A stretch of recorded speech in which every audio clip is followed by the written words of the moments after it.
Good morning students, RPS Public School online classes standard 7 English.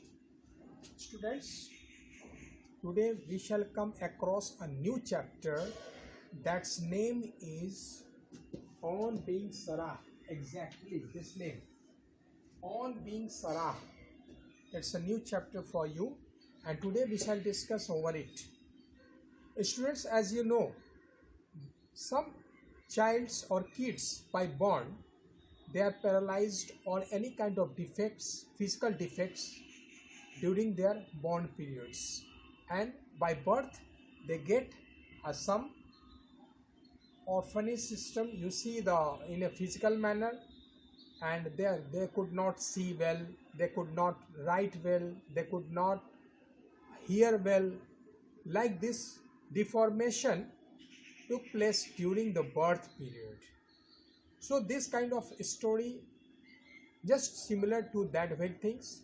And what happens after when any kids or child suffer from any kind of disease which is by born, how he or she face the situation and how is tackled now, that is all story are told in this chapter. On being Sarah एक कहानी है जिसमें एक सराह जो है एक नाम है, एक कैरेक्टर का नेम है। ये जो सराह होती है स्टूडेंट, सबसे पहले आप ये पॉइंट्स आप अपने नोट्स बुक में लिख लेंगे ताकि ये बहुत बेनिफिशियल होगा समझने में, ठीक है। इसीलिए मैंने पॉइंट वाइज कुछ लिख दिया है, इसको आप लोग उतार लेंगे अपने नोट्स बुक में, राइट।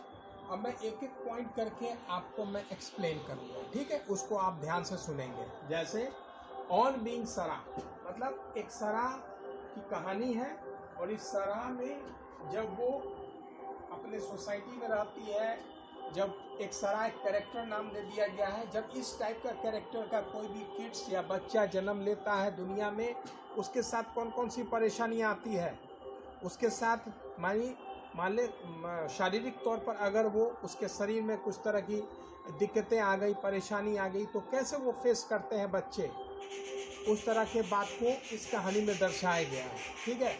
इसके लिखने वाले हैं एलिजाबेथ हेप्टमैन, ठीक है, इसके राइटर्स नेम है, इसको आप लोग याद कर लेंगे, ठीक है।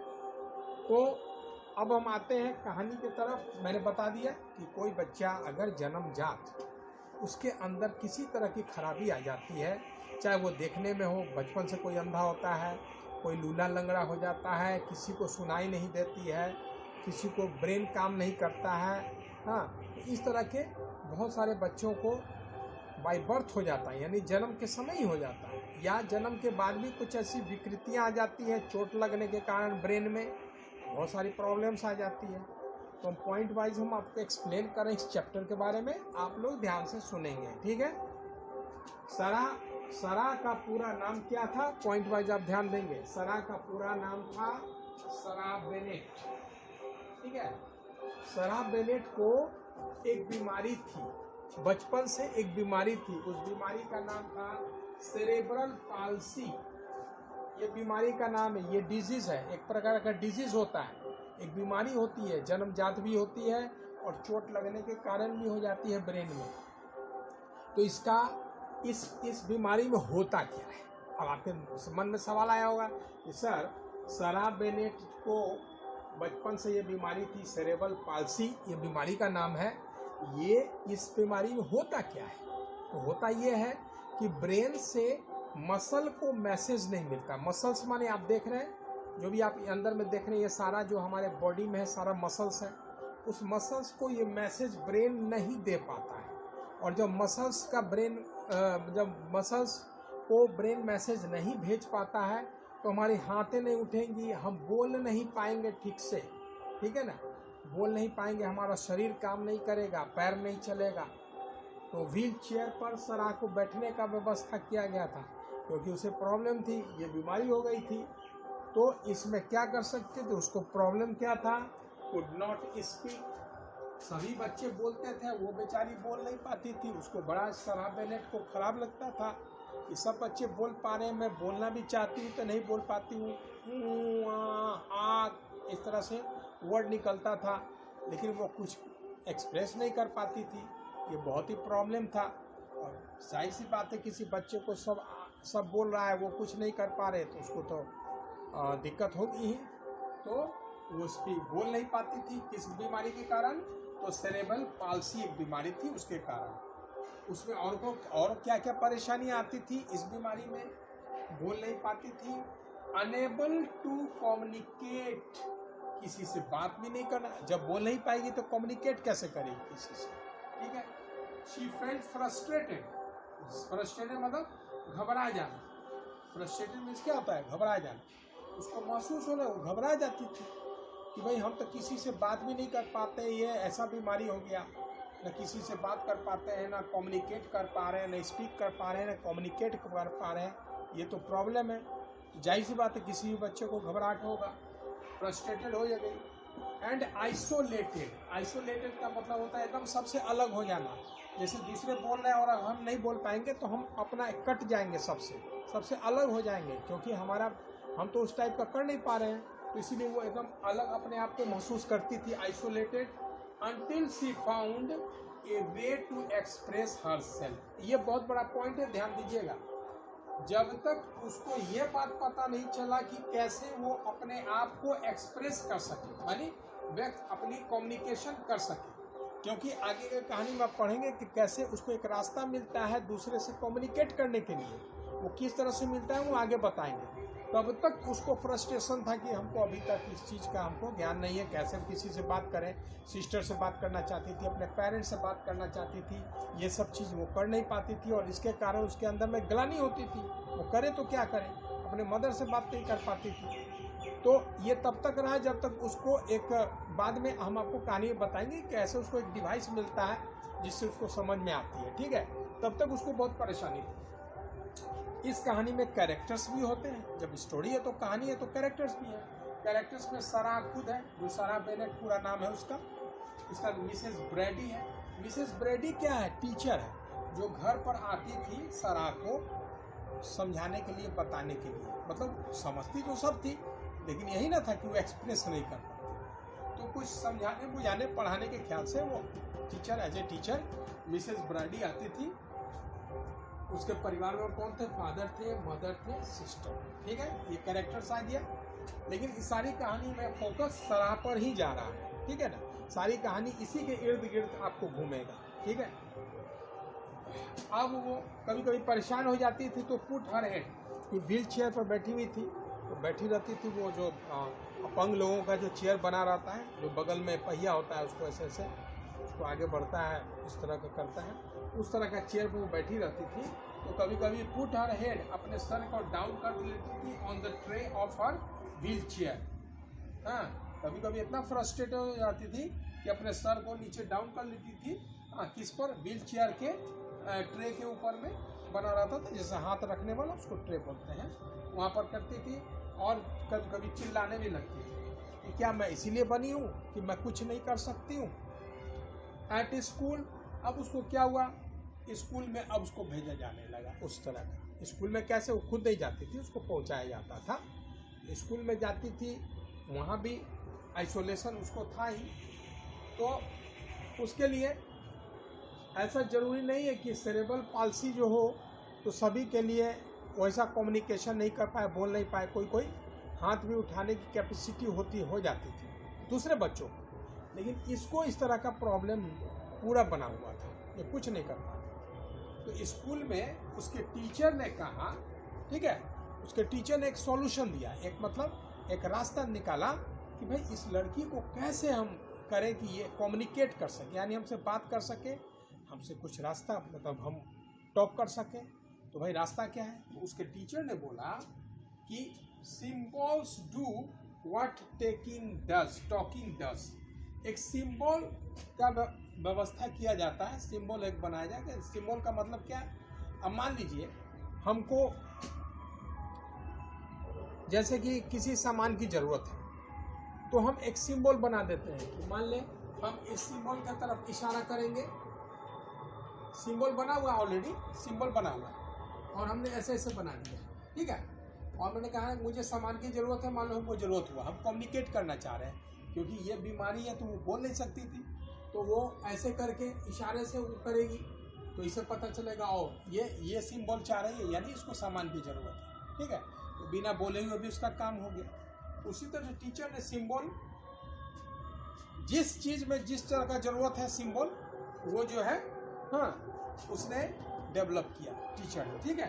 So that she could ask question and get answer. इस सिंबल से, यानी इस तरह के सिंबल से फ़ायदा क्या होता था कि वो जो है क्वेश्चन भी पूछ सकती थी इस सिंबल के थ्रू, कि भाई कुछ भी बात है तो हम क्वेश्चन भी तो पूछ सकते हैं, और अगर हम उसका क्वेश्चन और गेट आंसर्स, और आंसर भी प्राप्त कर सकती थी, ठीक है ना। इससे अब नेक्स्ट पॉइंट में आइए।